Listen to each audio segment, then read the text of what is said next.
Could you begin by introducing yourself and presenting your father, Dr. Domingos Simões Pereira, known as DSP? My name is Denisa Simões Pereira, and I am the daughter of Dr. Domingos Simões Pereira, widely known as DSP. My father is a public servant with more than 3 decades of commitment to Guinea-Bissau. He has served our country as a prime minister, and he is currently the president of the National People's Assembly, and also serves as president of PAIGC, the political party that secured Guinea-Bissau's independence under the leadership of the late Pan-Africanist leader Amilcar Cabral. PAIGC remains the largest party in the country, having won the most recent legislative elections in 2023 with an absolute majority. Between 2008 and 2012, he served as Secretary General of the international organization CPLP, Community of Portuguese Language Countries. He is a politician recognized nationally and internationally for upholding legality, dialogue, institutional stability, and a vision of development based on dignity and transparency. What can you tell us about the events that unfolded following the presidential elections of November 23, 20 and 25? 2025 elections took place in a complex context in which both DSP and his party PAIGC were barred from participating without a clear legal justification. The ban was also extended to all members parties of the coalition to which PAIGC belongs, PAI Terra Ranca. This decision was contrary to the country's electoral and even constitutional laws. Faced with this situation and unwilling to obstruct the holding of the elections or perpetuate the presence of expired bodies in power, which was already the case with the office of the President of the Republic, whose term had legally ended in February 2025. What information do you have regarding the motives behind the kidnapping of DSP and his companions? Domingos Simões Pereira and his party, PAIGC, decided to support one of the presidential candidates who had been authorized to run. In this context, the electoral campaign proceeded without major difficulties, under the observation of monitors from the African Union, ECOWAS, and the West African Elders Forum, and above all, with orderly participation of the people, monitored the vote count at each polling station. Have you received any updates on the situation? What do we know about the conditions in which they are being held? After the presidential election, the political environment grew increasingly tense at a time when most of the electoral results and validated minutes were already in the possession of the different candidates, and the official announcement of results was expected within 24 hours. The outgoing authorities reacted with hostility towards institutions that did not align with their objectives. They carried out an armed attack, including gunfire,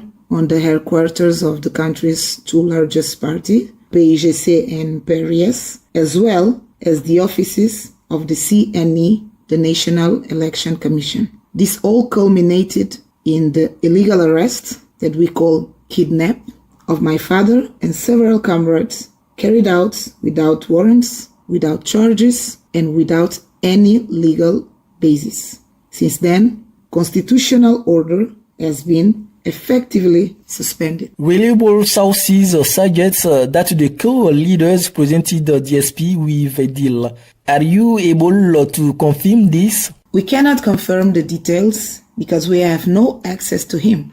However, several credible sources indicate that political pressure has been exerted on him to force concessions that could not be obtained through democratic means. Specifically, were the following demands made: His resignation as president of the National People's Assembly, ANP, the country's third sovereign institution. His resignation as president of the PAGC, the largest political party in Guinea-Bissau, a forced exile lasting 10 years. We cannot officially confirm these specific demands, but they are consistent with the pattern of coercion reported to us. If true, such demands would represent an attempt to dismantle democratic legitimacy through force. What do you expect from the summit of heads of state, and what outcomes or resolutions do you hope to see? We expect a clear, firm stance in defense of constitutional legality. The summit must acknowledge that what is happening in Guinea-Bissau is not an internal dispute.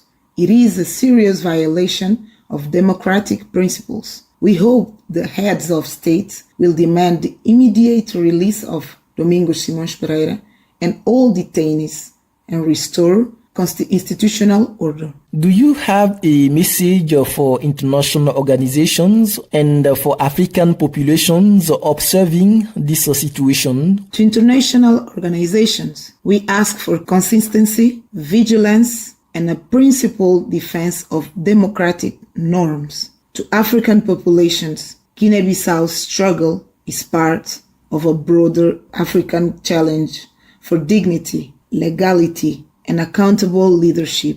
Your solidarity matters to us. How will you characterize the current dialogue, if any, between the existing authorities and the legitimate institutional representatives? At this moment, there is no real dialogue. Legitimate institutions have been sidelined and unilateral actions have replaced constitutional process. Are there ongoing mediation efforts or initiatives being prepared by regional or international actors? There are attempts by civil society and regional actors. However, no one has been granted access to the detainees. True mediation requires transparency and cooperation, which the current authorities have not provided. How is the population on the ground experiencing this period of uncertainty and tension? The population is above all frustrated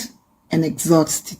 For 6 years, they have lived under an oppressive environment where expressing an opinion could lead to intimidation, assault, kidnapping, or worse. People finally expressed their will at the ballot box on November 23. And yet, that voice is now being silenced once again by a small group unwilling to relinquish power. In your assessment, what political or economic consequences could this crisis have for the country in the short and the long term? Right now, the country is experiencing widespread strikes and paralysis. Public services are not functioning normally, and economic activity is severely affected. International isolation is a major risk. The African Union has already suspended Guinea-Bissau and the transitional authorities from all external representation. The only way to avoid deeper collapse is for ECOWAS to take decisive action on December 14 to restore constitutional order. What conditions do you believe are essential to restore constitutional order as quickly as possible? To restore the constitutional order, the conditions are immediate release of Domingos Simões Pereira and all detainees, official recognition of the electoral results of November 23, restoring of institutional responsibilities to legitimate holders, security guarantees for political actors. If DSP and his companions were released, what guarantees will be necessary to ensure the security? They will require security guarantees from ECOWAS, not from actors involved in the crisis. This kidnapping was not an isolated incident. Earlier in December, Marciano Indy, an ECOWAS deputy, was abducted in broad daylight. It is also notable that during the elections, former President Umaru Sissoco Embalo was the only person in the country provided with ECOWAS security escorts, which raises serious questions. So, knowing that he led the entire electoral campaign under the protection of the ECOWAS army, in other words, the campaign itself was not conducted on equal terms, Umar Embalo was no longer president of Guinea, but continued to enjoy absolute protection, unlike other political authors. How do you evaluate the response so far from ECOWAS, the African Union, and the United Nations? The response has been cautious but insufficient, given the gravity of the situation. Stronger language and concrete actions were expected. DSP and the others have now been detained for 16 days without legal ground, in clear violation of human rights. We hope upcoming decisions will reflect the urgent need to protect constitutional order. More serious and effective mechanisms need to be put in place to secure the release of unjustly detained members. There was a kidnapping in broad daylight. The international community cannot turn a blind eye to this. What forms of diplomatic pressure or assistance do you expect from the international community at this stage? Clear condemnation of arbitrary detention,